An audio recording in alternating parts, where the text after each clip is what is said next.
تاریخ و تحریک و تقدیس ذات واحد ذات ذوالجلال والاکرام کے شایع شان ہے،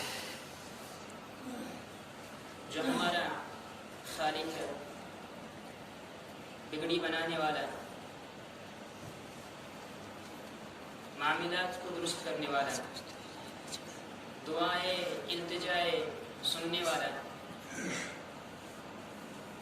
پورے روئے زمین و آسمان کا خالق۔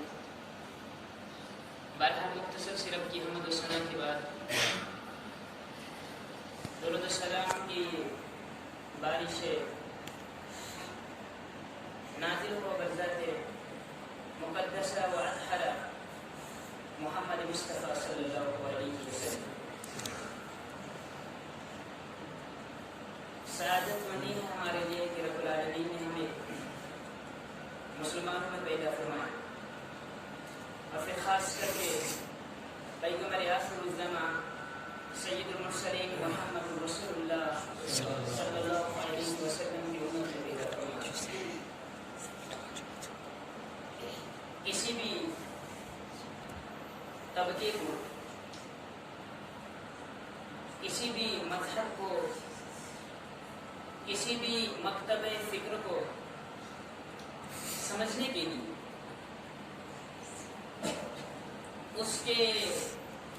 اس فکر، اس مذہب، ان ادیان کے ماننے والوں کو دیکھ کر یا انہیں سمجھ کر نہیں جانا جا سکتا۔ حقیقت تو یہ ہے کہ جب بھی کسی مکتبہ فکر کو سمجھنا ہو تو اس کے جو اتھینٹک بکس ہو، سلیبس ہو، نصاب ہو، وہ پڑھنے کی ضرورت ہے۔ ایسے ہی معاشرے کے اندر جب کبھی ہمارے ذہنوں میں کسی کے بارے میں بدظنی پیدا ہو جاتی ہے، اگرچہ لاکھوں لوگ بھی اس شخص کی خوبیاں ہمارے سامنے بیان کریں جس کے بارے میں ہم بدظن ہو چکے ہو، تو ہمیں اس کی خوبیاں نہ دیکھنے کو ملتی ہے، نہ سننے سے سمجھتے ہیں۔ اسی طرح کا کچھ مسئلہ ہے جو انسانیت کے اندر، معاشرے کے اندر جب ایسا ہو جاتا ہے تو آپس میں بگاڑ و فساد رونما ہو جاتے ہیں، افراتفری کا ماحول پیدا ہو جاتا ہے، اور یہی کچھ حال امت مسلمہ کا بھی ہو۔ امت مسلمہ جب انتشار کا شکار ہوئی، لوگ اپنے آپ کو کسی ایک شخص کی طرف منسوب کرنے لگے، اور بلاخر ہوا یہ کہ ہر کسی نے اپنا اپنا نسب چن لیا، اپنی اپنی نسبت کر لی، اور دوسروں کے بارے میں بدظن ہوتے گئے اور ابھی تک ہو رہے ہیں۔ الا من رحم ربی، ہاں صرف وہی لوگ بچ چکے ہیں جن پر میرا رب کا فضل ہے اور جن پر میرے رب نے رحم کیا ہے۔ معزز سامعین کرام، موضوع کی طرف آنے سے پہلے رسول محترم صلی اللہ علیہ وسلم کا پہلا خطبہ مبارک، پہلی تقریر، اور اس حدیث کے راوی جانتے ہو کون ہیں؟ حدیث کے راوی ہیں عبداللہ بن سلام رضی اللہ تعالی عنہ۔ شاید کہ پہلے بھی ایک دو مرتبہ میں نے آپ کے سامنے یہ حدیث رکھی ہوئی، لیکن آج اپنے موضوع کی شروعات کرنے سے پہلے میں نے مناسب سمجھا پھر سے میں آپ کے سامنے محمد رسول اللہ صلی اللہ علیہ وسلم کی حدیث مبارک رکھوں۔ سنن ترمذی کی روایت ہے، اور اس حدیث کو امام ترمذی نے حسن اور صحیح قرار دیا ہے۔ حدیث کے راوی عبداللہ بن سلام رضی اللہ تعالی عنہ اسلام لانے سے پہلے جانتے ہو کہ عبداللہ بن سلام کون تھے؟ ایک نوجوان اور بہادر شخص، ایک ذہین اور فتین نوجوان، مدینہ کے اندر رہنے والا یہ نوجوان یہودیوں سے تعلق رکھتا تھا، یہودی مذہب سے تعلق رکھتا تھا، اور یہودیوں کے اندر اس کا مرتبہ اور مقام بہت اونچا تھا۔ یہودی اسے اپنا امام اور اپنا عالم تصور کرتے تھے، اس کے بارے میں نیک گمان رکھتے تھے، اور بہت زیادہ اس کی تعریفیں کرتے تھے۔ تو جب خبر پہنچی کہ مدینہ کے اندر اب قدم رکھنے والے ہیں محمد الرسول اللہ صلی اللہ علیہ وسلم، تو اس نوجوان کو بھی ان کے بزرگوں نے بتایا، آپ کو معلوم ہے کہ ہمارے شہر کے اندر اب جو آنے والی ذات ہیں جسے لوگ محمد الرسول اللہ صلی اللہ علیہ وسلم کے نام سے جانتے ہیں، جانتے ہو کون ہے؟ اسے بتایا گیا عبداللہ بن سلام رضی اللہ تعالیٰ عنہ، بتایا گیا کہ محمد الرسول اللہ صلی اللہ علیہ وسلم ایک ایسا شخص ہے نعوذ باللہ جو ہمارے معاشرے کے اندر، ہمارے شہر کے اندر قدم رکھنے والا ہے، اور وہ لوگوں کے اندر ناچاکیا اور لوگوں کے اندر بگاڑ اور رشتوں کو توڑنے والے ہیں، وہ فسادات برپا کرنے والے ہیں، اور اسی طرح سے جو بھی اس کے سامنے جاتا ہے اس پر وہ اپنا جادو چلاتے ہیں، جس جادو کی وجہ سے اس سے ملاقات کرنے والا شخص اپنے ماں باپ سے رشتہ توڑ دیتا ہے۔ لیکن یہ ذہین اور فتین نوجوان اگرچہ بزرگوں نے بہکایا، اور یہی حالت ہمارے معاشرے کے اندر بھی ہو رہی ہے، ایک دوسرے کے بارے میں یہی باتیں بتائی جا رہی ہیں، لیکن یہ ذہین اور فتین نوجوان اس نے چاہا کہ ذرا میں جان لوں، میں تو ایک عالم ہوں، ایک ذہین اور بہت ہی ذہانت دار شخص ہوں، میں ذرا دیکھتا ہوں وہ کون ہے محمد الرسول اللہ صلی اللہ علیہ وسلم۔ پہلے دن خبر پہنچی کہ محمد رسول اللہ صلی اللہ علیہ وسلم تشریف لانے والے۔ عبداللہ بن سلام رضی اللہ تعالیٰ عنہ بھی اپنے گھر سے اپنے بزرگوں سے چھپتے ہوئے نکلتے ہیں کہ ذرا میں دیکھوں گا کہ وہ کون ہے محمد رسول اللہ صلی اللہ علیہ وسلم۔ لیکن صبح سے شام تک لوگوں کے ہجوم کے اندر انتظار کرنے کے بعد شام کو اپنے گھر کی طرف واپس ہوئے، انہوں نے محمد رسول اللہ صلی اللہ علیہ وسلم کو آتے ہوئے نہیں پایا۔ دوسرے دن پھر سے خبر پھیل گئی، یہی عبداللہ بن سلام رضی اللہ تعالی عنہ اپنے گھر سے پھر سے نکلتے ہیں، لوگوں کے مجموعے کے اندر تشریف فرما ہو جاتے ہیں، آنکھیں راستوں کا انتظار کر رہی ہیں کہ کب تشریف لائیں گے محمد الرسول اللہ صلی اللہ علیہ وسلم، پھر بھی نہیں لائے۔ جب تیسرے دن گئے تو اب تشریف آوری ہوئی محمد رسول اللہ صلی اللہ علیہ وسلم کی، جو پہلی نظر پڑی عبداللہ بن سلام رضی اللہ تعالی عنہ کی محمد رسول اللہ صلی اللہ علیہ وسلم کی طرف، تو فوراً یہ اطمینان ہو گیا کہ جس چہرے پر میری نظر پڑی ہے وہ چہرہ جھوٹا چہرہ نہیں ہے، وہ چہرہ ایسا نہیں ہے جو لوگوں میں ناچاکیاں پیدا کرے، وہ چہرہ ایسا نہیں ہے جو رشتوں کے اندر بگاڑ پیدا کرے، جو لوگوں کو تفرقوں کے اندر بانٹے، ایسا چہرہ معلوم نہیں۔ بہرحال انتظار کر رہے ہیں، محمد رسول اللہ صلی اللہ علیہ وسلم تشریف آوری ہیں، اور پہلا خطبہ ہے رسول اکرم صلی اللہ علیہ وسلم کا۔ ہجرت کے بعد مدینہ کے اندر قدم رکھا محمد رسول اللہ صلی اللہ علیہ وسلم نے، اور حدیث کے راوی بھی بنے یہی یہودی عالم، یہی یہودی جو یہودیوں کے اندر اونچا مقام رکھتے تھے، اور یہودیوں نے اسے بہکایا تھا، پھسلایا تھا کہ خبردار محمد رسول اللہ صلی اللہ علیہ وسلم کے قریب مت جانا۔ لیکن مسلمانوں، آج ہم حدیث سن رہے ہیں تو انہی کی وساطت سے، عبداللہ بن سلام رضی اللہ تعالیٰ عنہ کی وساطت سے ہم تک پہنچی ہے۔ بیان کرتے ہیں رسول اکرم صلی اللہ علیہ وسلم نے فرمایا، یا ایھا الناس، مومنوں سے خطاب نہیں کیا رسول اکرم صلی اللہ علیہ وسلم نے، مہاجرین سے خطاب نہیں کیا رسول اکرم صلی اللہ علیہ وسلم نے، ان انصار سے خطاب نہیں کیا، صحابہ سے خطاب نہیں کیا، بلکہ فرمایا یا ایھا الناس، اے لوگ، اگرچہ تم کسی بھی مذہب مختلف فکر سے تعلق رکھنے والے، اس سے کوئی غرض نہیں ہے محمد رسول اللہ صلی اللہ علیہ وسلم۔ فرمایا یا ایھا الناس، اے لوگو، پہلا بیان ہے محمد رسول اللہ صلی اللہ علیہ وسلم کا چند ہی کلمات پر۔ فرمایا افشوا السلام بینکم، یا فرمایا افشوا السلام، پہلا کلمہ محمد رسول اللہ صلی اللہ علیہ وسلم لوگوں کو مخاطب ہو کر فرمایا کہ سلام کو عام کرو، امن کو عام کرو، ڈر اور خوف اور دہشت کو دور کرو، دہشت اپنے معاشرے سے دور کر دو، اور سلام اور امن کو عام کرو، ایک دوسرے کو آپس میں سلامتی کی دعائیں۔ یہ محمد رسول اللہ صلی اللہ علیہ وسلم پہلا کلمہ۔ مدینہ کے اندر پہلا کلمہ ہے. اور جانتے ہو ابو داؤد کی روایت ہے, ابھی مجھے یاد کرو, جب اللہ رب العالمین نے, مجھے وہ موضوع بیان نہیں کرنا لیکن ضمن عرض کر دوں, اللہ رب العالمین نے جب آدم علیہ السلام کو پیدا فرمایا, انہیں چھینک آئی تو انہوں نے کہا تھا الحمدللہ. ان کے جواب میں اللہ رب العالمین نے فرمایا تھا یرحمک. پھر اللہ نے آدم علیہ السلام سے کہا تھا اذهب الى هؤلاء, ان لوگوں کی طرف جاؤ جو وہاں پہ فرشتے بیٹھے ہوئے, اور فرمایا تھا کہ تم انہیں سلام کرو, تم انہیں سلام کرو. آدم علیہ السلام نے پہلا کلمہ کیا, اس جماعت کی طرف گئے, فرشتوں کی طرف گئے, کہا السلام علیکم ورحمۃ اللہ وبرکاتہ. فرشتے نے جواب دیا تھا وعلیکم السلام ورحمۃ اللہ.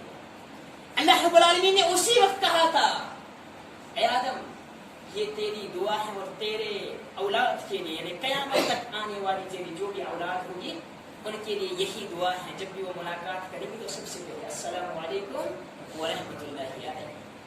یہ تعلیمات اللہ رب العالمین نے سب سے پہلے ہمیں سکھلائی, اور محمد رسول اللہ صلی اللہ علیہ وسلم کے ذریعے سے بھی ہمیں یہی تعلیم دی. مسلمان جب آپ اس میں ایک دوسرے سے ملاقات کریں گے تو ان کی زبان سے ہنستے ہوئے السلام علیکم نکلنا چاہیے, سلامتی کی دعائیں نکلنی چاہیے. کسی بھائی کو دیکھ کر دل کو تنگ نہیں کرنا ہے, اسلام کی تعلیم نہیں ہے. اور سورۃ النساء کے اندر اللہ رب العالمین فرماتے ہیں وَإِذَا تَحِيَّتُ, جب تمہیں کوئی سلام کرے تو تم اس سے اچھا جواب دو, یا وہی الفاظ فردو, وہی الفاظ لوٹا دو. اگر کوئی تمہیں کہتا ہے السلام علیکم تو تم بھی کہو وعلیکم السلام, یا اس سے اچھا جواب دو. مفسرین کرام بیان کرتے ہیں اگر کوئی شخص آیا, اس نے کہا السلام علیکم ورحمۃ اللہ وبرکاتہ, آپ نے اس سے بھی زیادہ خوشی و خضوع سے جواب دینا ہے وعلیکم السلام ورحمۃ اللہ وبرکاتہ. یہ تعلیم دی ہے محمد رسول اللہ صلی اللہ علیہ وسلم. بہرحال محمد عربی صلی اللہ علیہ وسلم نے پہلا لوگوں سے یہی خطاب کیا کہ لوگوں آپ اس میں ایک دوسرے کو سلام کرو, اگرچہ تم مختلف مکتبہ فکر سے تعلق رکھنے والے ہو. محمد رسول اللہ صلی اللہ علیہ وسلم کا خطاب عام ہے, اس سے تمہارے بیچ ہمدردی پیدا ہوگی, اس سے تمہارے بیچ جو بدگمانیاں ہیں وہ دور ہو جائیں گی. اور دوسری بات بیان فرمائی کہ محمد رسول اللہ صلی اللہ علیہ وسلم نے وَأَطْعِمُ الطَّعَامَ, عبداللہ بن سلام کہتے ہیں یہ تو وہ نبی ہیں جو پہلی بات یہ کی ہے کہ آپ اس میں سلام کی عام کرو. اور دوسری بات فرمائی لوگوں آپ اس میں ایک دوسرے کو کھانا کھلاؤ, کیوں, اس سے بھی کچھ محبت بڑی. جو غربا ہیں, جو مساکین ہیں, جن کو کھانا نہیں ملتا ہے, وہ بھی تمہاری بدولت کچھ کھا لیں گے. اسلام کی تعلیمات ہے, اور پہلا خطاب ہے محمد رسول اللہ صلی اللہ علیہ وسلم کا. اور فرمایا وَصَلُّوا بِاللَّيْلِ, اور پھر راتوں کو نماز پڑھو, دن کو ایک دوسرے کے ساتھ سلامتی کے ساتھ پیش آؤ, ایک دوسرے کو کھانا کھلاؤ, اور پھر وَصَلُّوا بِاللَّيْلِ, راتوں کو تم نماز پڑھا, راتوں کو اللہ رب العالمین کی عبادت کرو. وَالنَّاسُ نِيَامٌ, اس حال میں کہ لوگ سوئے ہوئے. مسلمانوں جب لوگ سوئے ہوں گے تب تم اللہ کی عبادت کرو.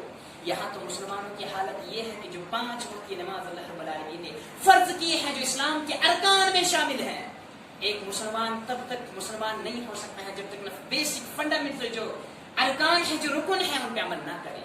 اور ہم پھر بھی اپنے آپ کو مسلمان کہلاتے ہیں, نماز تو نہیں پڑھتے ہیں, پھر بھی اپنے آپ کو مسلمان کہلاتے ہیں. بہرحال نبی اکرم صلی اللہ علیہ وسلم کا فرمان تھا کہ تم راتوں کو نمازیں پڑھو اس حال میں کہ لوگ سوئے ہوئے ہوں گے. اور یہ 4 کام کرنے کے بعد تدخلوا الجنۃ بسلام, سلامتی کے ساتھ جنت میں داخل ہو جائے. بہرحال کہنے کا مقصد یہ تھا کہ عبداللہ بن سلام رضی اللہ تعالیٰ عنہ کے ذہن کے اندر بری بری باتیں رکھی گئی تھی.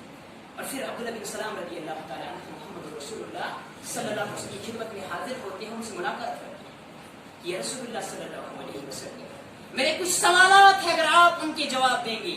اگر ان سوالات کی بات کروں گا میں اپنا اصلی جو ٹاپک لے کر آیا ہوں وہ مجھے رہ جائے گا, میں وہ سوالات سے نہیں کروں. پر کچھ سوالات کی اور اللہ کے نبی صلی اللہ علیہ وسلم کے جواب دیے. انہوں نے کہا اشہد ان لا الہ الا اللہ واشہد ان محمد عبدہ ورسولہ. اسلام کو اپنے گلے سے لگایا عبداللہ بن سلام رضی اللہ عنہ. پھر کہا کہ میں نے یہودیوں کے اندر ایک تجربہ کیا ہے, ایک تجربہ کیا ہے, یہ جھوٹے ہیں, یہ دغاباز ہیں, دھوکہ دینے والے ہیں. کہا یا رسول اللہ صلی اللہ علیہ وسلم آپ بھی انہیں آزما سکتے ہیں, میں پردے کے پیچھے چھپ جاتا ہوں, آپ ان کو بلائیے.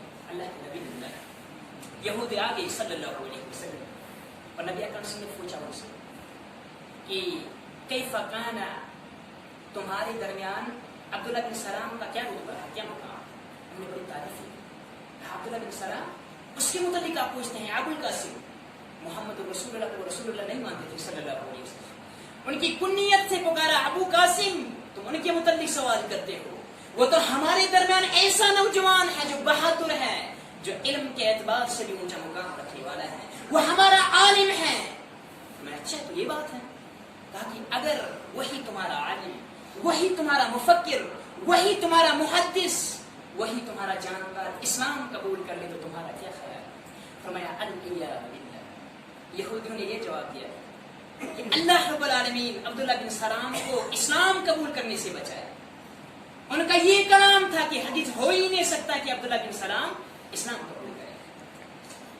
کہا اگر کر لیں گے تو وہ ایک بھی ماننے کے لیے تیار نہیں تھے. فخرج عبداللہ بن سلام رضی اللہ عنہ, پردہ ہٹایا, عبداللہ بن سلام سامنے آ گئے. فرمایا اشہد ان لا الہ الا اللہ, کلمہ پڑھ دیا. تو لوگ حیران ہو گئے, لیکن ان کا جو تجربہ بیان کرنا تھا وہ یہی تھا. اب وہ انہوں نے اپنی بات سے کہا ہے اس کی بات کرتے ہو, یہ تو شر ہے, سب سے برا شخص آج دنیا کے اندر عبداللہ بن سلام کے علاوہ کوئی اور نہیں ہے, اور اس کا باپ بھی شر پسند ہے. ابھی تعریف کر رہے تھے لیکن ابھی اپنے الفاظ بدل دیے. یہی آج مسلمانوں کی حالت ہو چکی ہے. یہ تو یہودیوں کے کارنامے تھے, لیکن آج مسلمان یہی کارنامے کر رہے ہیں. بہرحال میرا یہ حدیث بیان کرنے کا یہاں پہ یہ مقصد تھا کہ ہم بھی آپس میں ایک دوسرے کے بارے میں بدگمان ہو چکے ہیں, صحیح طرح سے ہم نہیں جانتے ہیں نہ پہچانتے ہیں. اگر عبداللہ بن سلام رضی اللہ تعالی عنہ اپنے بزرگوں کی باتوں کو مان لیتا تو اسلام قبول کرنے والے نہیں بنتے, اور آج حدیث روایت کرنے والے بھی وہی عبداللہ بن سلام ہے رضی اللہ تعالی عنہ. بہرحال ہمارے درمیان بھی کچھ بدگمانیاں پیدا ہو چکی ہیں. تو آج کے اس خطبہ جمعہ کے اندر جو ٹاپک میں آپ کے سامنے لے کر آیا ہوں وہ وہی ہے جس کا آپ بہت عرصے سے شاید انتظار کر رہے ہیں. فجر کی نماز میں محترم جاوید احمد صاحب میری ملاقات ان سے ہوئی, انہوں نے کہا کہ میں آج یہاں پہ نماز نہیں پڑھوں گا. کہا کہ اگر آپ ٹاپک کوئی اچھا سا رکھیں گے تو یہاں پہ نماز پڑھیں. میں نے کہا آپ بتائیے, میں نے ابھی تیار نہیں کیے ہیں, کون سے ٹاپک ہونا چاہیے. انہوں نے کہا کہ آپ بار بار کہتے ہو کہ آپ بتائیں گے امام ابو حنیفہ رحمۃ اللہ علیہ, ان کی شخصیت پہ آپ گفتگو کریں گے. اگر آپ آج تیار ہیں تو یہاں پہ نماز پڑھیں. فرمایا میں مگر کوٹ جا رہا ہوں, شاید کسی کام سے ابھی تک واپس نہیں آئے, وہ موجود نہیں ہے, تو اس کے لیے تو بہرحال اس کے بعد میں نے اس ٹاپک کو تیار کیا, جبکہ میری امید تھی کہ میں اس ٹاپک پہ بات کروں, لیکن آج نہیں, کچھ عرصہ دراز کے بعد اور زیادہ مطالعہ کرنے کے بعد میں اس ٹاپک پر بات کرتا ہوں. بہرحال آج کے بارے میں میرا جو مقصد تھا, جو ٹاپک پہلے سے میں تیار کیا ہوا تھا یا میری جو نیت تھی وہ یہ تھی کہ آج میں بیان کرتا الرحماء بینہم, صحابہ جو ہیں آپس میں رحم. اس ٹاپک پہ میں بات کرتا اور اہل بیت اور خلفائے راشدین جو ہیں ان کی آپس میں محبت کیسی. بہرحال انشاءاللہ موقع ملے تو اس کی بات کروں. تو آج میں جس ٹاپک پہ بات کرنے جا رہا ہوں وہ ایک ایسی شخصیت ہے جس کا مقابلہ کرنے والا شاید دنیا کے اندر کوئی اور نہیں ہے, جس کا مقابلہ کرنے والا شاید دنیا کے اندر کوئی اور نہیں ہے. اور یہ حدیث بیان کرنے کا میرا مقصد یہی تھا کہ آج بھی ہمارے احناف بھائی جو ہیں ان کی دلوں کے اندر یہ باتیں ڈالی جاتی ہیں کہ شاید اہل حدیث اماموں کے گستاخ ہیں, اہل حدیث اماموں کی قدر نہیں کرتے ہیں, اماموں کو نہیں مانتے ہیں یا اماموں کی نہیں مانتے ہیں. تو یہی بدگمانی جو اگر کسی بھائی کے اندر ہے وہی دور کرنا آج میرا مقصد ہے.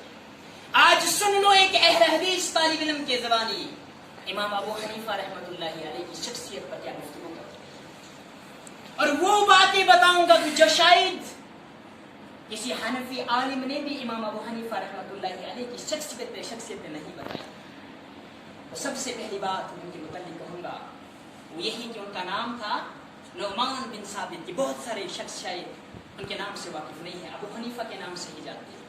ان کا اصلی نام تھا نعمان بن ثابت.